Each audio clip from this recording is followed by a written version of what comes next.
I am so excited. I have waited years, thousands of episodes later, to get the ultimate entrepreneur. His reputation precedes him, not just on Shark Tank, but as a human being, a philanthropist. I'm in so many different deals, all which have to have a charitable aspect with them. And his name comes up all the time, but everything happens at the right place at the perfect time. Welcome to Entrepreneurs, the Playbook, Daymond John. Thanks, Dave. Thanks for having me. As I've shared with you, we have so many people in common and so many deals kind of like circling us. So thank you for giving me the opportunity, man. It's great meeting you.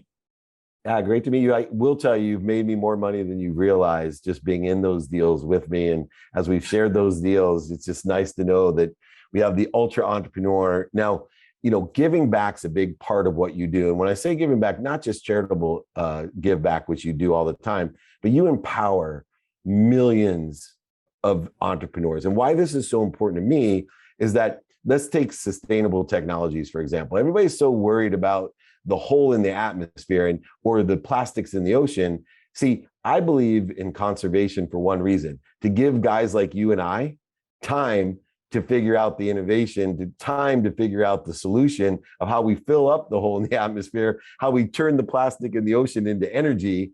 Right. That's who's going to save the earth, is the entrepreneurs, guys like you that come from nothing and have done billions of dollars of good. And we can all do well by doing good. For you, how old or where in your journey did you decide I can change the world by being an entrepreneur with a capitalistic, vision of what you have? Good question. Never been asked that before. I think that I had always read books like Think and Grow Rich by Napoleon Hill and various other things. And I saw how these titans of industry change the world, good or bad. Unfortunately, there's been a lot of people who've done some bad things, but they had an entrepreneurial mindset. But really, it was 1992 when I really decided to make a go at FUBU. I had closed FUBU 3 times from 89 to 92. But in 92 was very, very much the same thing was going on in this country that was going on in 2020. There was a Rodney King situation. They were burning the cities down. There are a lot of, social issues. And I remember saying to myself that I'm not going to go burn a business down. I'm not going to be able to, I'm never going to pick up a gun and do something else of that nature. So the only way I'm going to be able to get myself or empower my community is to start something that I own, that I can dictate its future, or I can gather people around and move in unity towards something, people of all colors. And as I did that, and I created financial freedom for myself, and also hopefully had, a lot of America or a lot of the business community look at our group and say, wow, they're empowering themselves and we should invest in them one way or another. Then I started to realize that you can actually do that around the world. As I met more and more entrepreneurs, because as I met entrepreneurs throughout my history, most entrepreneurs felt that there was a problem that wasn't being solved, that they thought somebody else was going to solve it and nobody else did. And they said, I'm going to do it myself and I'm going to solve this problem. And I just don't normally hear that. I hear a lot of talk like that, rhetoric from people in government, but I see a lot of that action happening with traditional entrepreneurs. And, living in America, a lot of people take different perspectives. And I still believe that America has more opportunity, that this is still the place of dreams, that guys like you and I that grow up with nothing can still accomplish whatever they want. And it's the only place on earth that you can grow up with nothing and have equal opportunity to the richest kids in the world. And it's just a matter of your desire. Your skills and your knowledge are your basement, but that desire is your potential. And you really have a handle on believing in yourself. And for me, that desire that you must be what you can be is the inner secret to being an entrepreneur. You have a new mastermind, a private incubator, the Rise Nation, that's coming out in January. And, it seems to me that this incubator allows you to touch in or help bring out that desire more than just the skills and the knowledge. What are some of the things you're doing with Rise Nation to encourage and inspire beyond give the skills, knowledge, and introductions, the normal sides of masterminds? It seems that you're really geared to the inspiration side with these different incubators and masterminds that you're providing. Yeah, so Rise Nation Mastermind is a group of seasoned individuals, such as myself and yourself and various other people who are doing a good amount of business, but we know the fundamentals of business. And even though we're as connected as we can be, we're a lot of times we're not having a lot of those other discussions. And what I realized when I was on Shark Tank is that I've been on Shark Tank now 13 years, and I got to tell you, I learned that if I wasn't on Shark Tank, I'd probably still be doing business like a lot of my colleagues in the fashion industry who are making a product. Hopefully somebody at retail will, write them a purchase order, then put it out on the shelf, then, whatever the case is. And they're doing business the whole way. And life is changing so fast, whether we're talking about NFTs and cryptocurrencies or how your social media conversions, what platforms you're using, where are we seeing opportunity for finance? Of course, we do live in the greatest country in the world. Forget the 5 or 10% of crying and talking shit about, things that don't matter. Most of us know we have more in common than we have apart, and we can be any goddamn thing we want to be in this amazing country.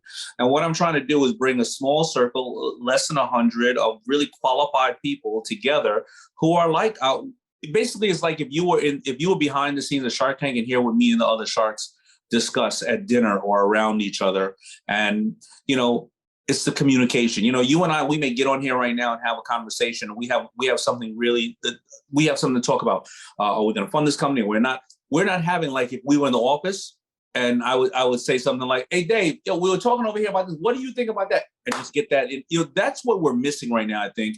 And we're bringing these people together collectively so we can do this, look at opportunities collectively together, jump in, work with each other, strategic relationships, get more information, get more people to vet other things. Because, we all are a tight circle of people. If somebody is trying to do a deal with you, you're 3 phone calls away from finding everything out about that person, good, bad, or indifferent, Or one search, even easier, right? And then you have to vet what you're searching.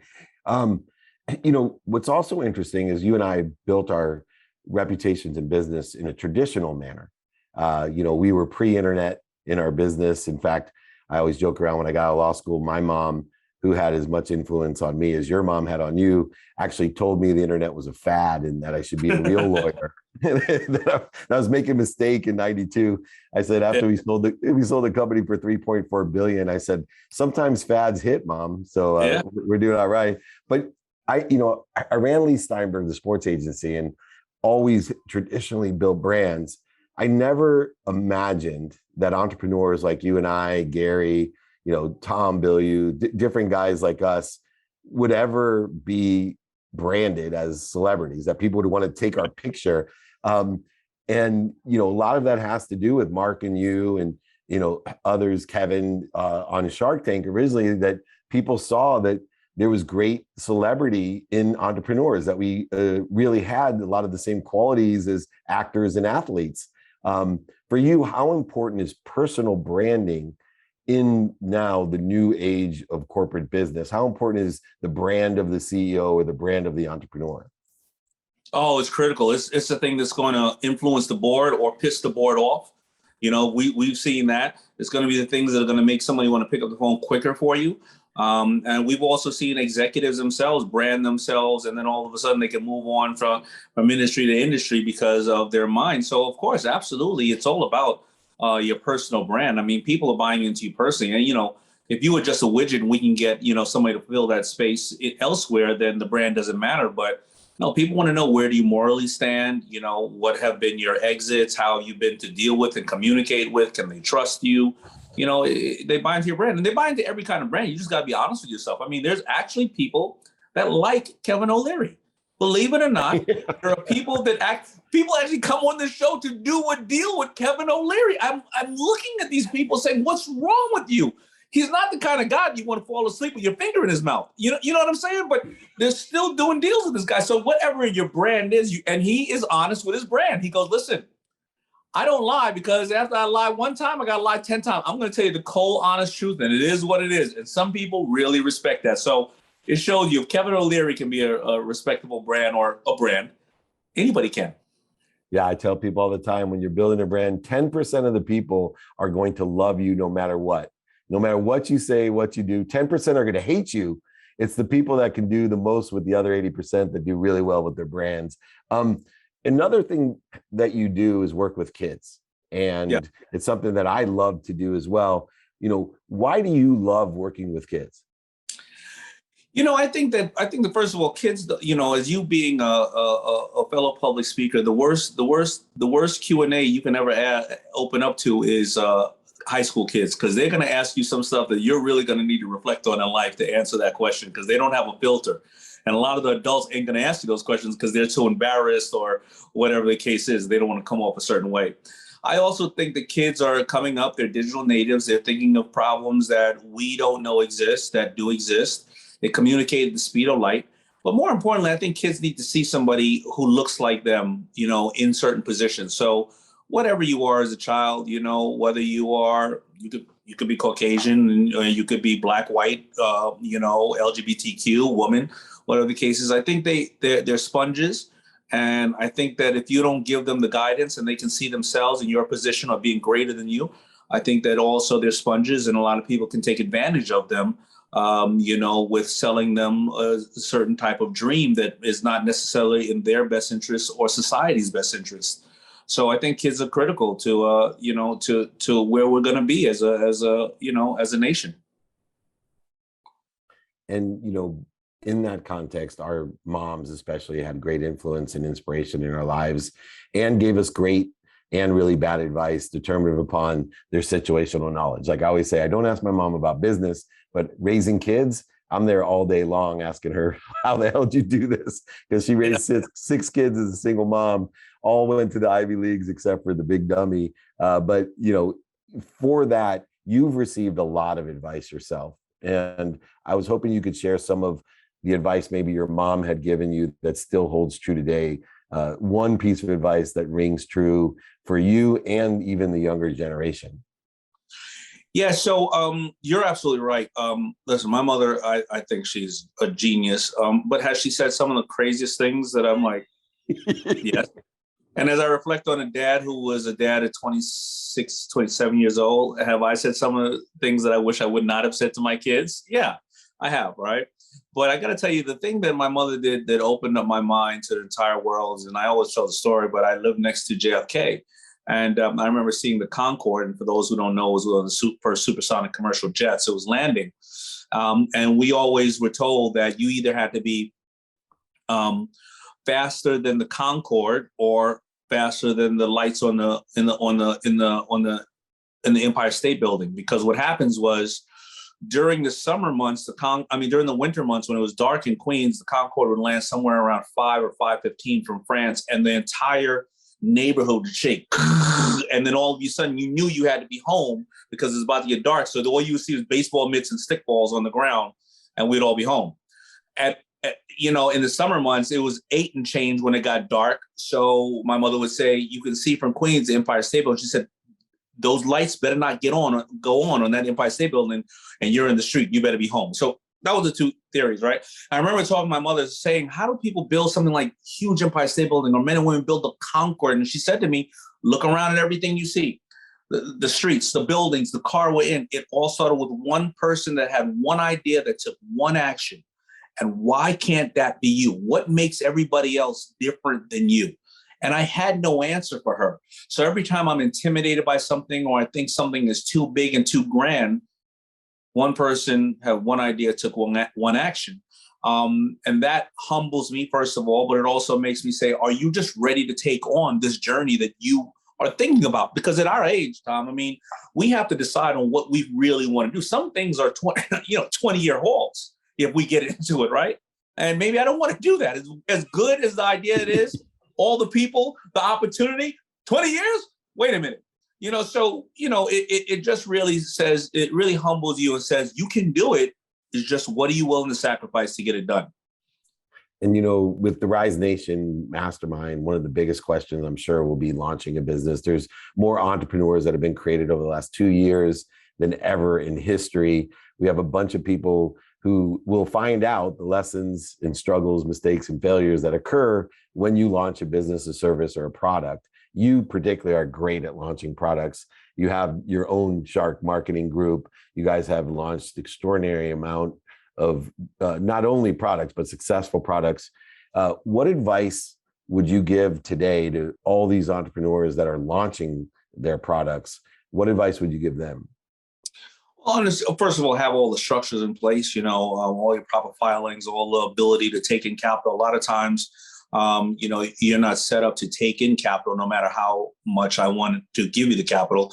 I made the same mistakes. FUBU never went public in its first earlier days because we weren't set up and we didn't want to go into a reverse shell or a SPAC or any kind of thing like that. Second of all, really build your community, know what it is you're building, and how are you using your community to know if you have something. A lot of times people launching businesses they're going to close their business due to overfunding. They're going to go out and borrow $500,000 or lean on their house for $100,000 before they sold one product or built a community to see if there's even value in what they have. And then take affordable steps. Don't go and hire a bunch of people right away. Use virtual assistants. Take small steps. And just grow that business. And only use what you have. Allocate your proper inventory. A lot of people think that you need cash for inventory. My first, when I analyzed myself and my business, I want to start off a business. You know what my inventory was? I can make 50 calls a day for 6 months. 50. And if I get somewhere after 6 months, I'm going to increase to 100. I'm going to do something else. So the first people I called for the first week, the 50 calls, they may have ignored me. But trust me, by month number 3, they were like, you're not going anywhere, are you? Or, hey, I thought of you. When somebody else called me, here's who you should call. Or I'll do you one favor. Will you not call me again? One way or another, there was, they were doing something that slowly helped me grow. And it's 50 calls a day. And so you got to take inventory, build a community, and have your structure and everything correct. And then also put in some goals. What do you want to accomplish in 2 months, 5 months, a year, 2 years, 5 years? You're not going to stick to those goals, but it's going to be at least some kind of North Star. I'll tell you one reason you're successful is you have what is missing today a lot in the business world, which is toughness and telephone. I think we're losing the art of being tough and utilizing a telephone. What do you think people are missing in today's business world? I think people are missing a little bit of the gray area of communication and understanding how important it is to still make another person feel like a rock star and what's in it for that other person on the other side, and not try to just automate everything. Understanding, especially the more seasoned professionals like us, are we, getting to the trade show 2 days late and leaving 2 days early, and the younger version of us is getting there on time early and staying later? Are we having my people call your people instead of me calling Dave and going, hey, man, we've been doing business for 25 years. I want to know how you're doing. I know our licensing department is talking. I know our sales department is talking. What's happening with you? What's going on with you? I think a lot of that communication is missing. And today, I think, like always, people are chasing a lot of the gold rush. They're onto NFTs and crypto and various things and looking for shortcuts. If they don't know what it is and they're not studying it meticulously, then, they're going to lose opportunity because they're not informed. And I always say money's going to transfer from the uninformed to the informed. It's simple as that. So those are a couple of things: communication, understanding how to make other people feel of value, still doing your homework. And also, entrepreneurs really are vulnerable. Entrepreneurs have to have a little bit of vulnerability and tell people, I don't know what I'm doing here, because then people gather around you. But too many people right now are trying to act like, they're not human, and they're just showing us their sizzle reel instead of their blooper reel. I love it. Yeah. Ignorant arrogance will kill you. Ignorant humility will get you there by asking for help. And I'm so excited about your Rise Nation program for the private incubator with masterminds, because you're taking all of these founders, these fast growing companies, and providing them the situational knowledge experience. The dummy tax is what I call it. If you want to see the dummy tax, you got to hang out and join the Rise Nation in January. Where can and let me do some call outs, because and to set up, and thank you for the perfect setup. It's, you got to be doing $1 million or more. It's going to be less than 100 people in this. There's going to be a lot of people in there doing $10 and $50 million a year. The best way is that you go on and you apply, and we get to vet you. So it's Rise Nation Mastermind. But what you're going to do is you're going to apply at partnerwithdaymond.com. So partnerwithdaymond.com. My name's spelled Raymond, but with a D. But if you couldn't figure out how to spell my name, then you probably don't need to be in the class. So please don't apply. And, we're going to vet people. And this is about, basically you have to think of yourself like, I'm good enough to be in a room full of sharks and add value and learn as well. And I know I can do it. So we're going to meet quarterly, places like Vegas and Miami and LA, whatever the case is, and spend some good time getting to know trade, the things people are doing, contacts, working together collectively. I feel very, very strong about this. It's like being in a room full of 60 sharks and being able to share knowledge. Yeah, big shout out to that. We have the $100 million mastermind that we've been putting on for years. And I suggest all of the members of the $100 million mastermind to apply. So reach out to partnerwithdaymond.com. This Rise Nation is going to take it to the next level. So if you've enjoyed something like that or wanted to be a part of something like that, the only way to elevate is to surround yourself with the right people and the right ideas. There is no question in my life, surrounding myself with people that understood and have paid that dummy tax. I always say, you want to get somewhere, find someone that's already there and ask them for directions. This is a place to get the directions, man. And I just have to tell you, I have, I'm a 200-day-a-year traveler. So, where Shark Tank is played, on the back seat of those airplanes for sure. Yeah. And I have learned more lessons of two things from you: trusting and vetting.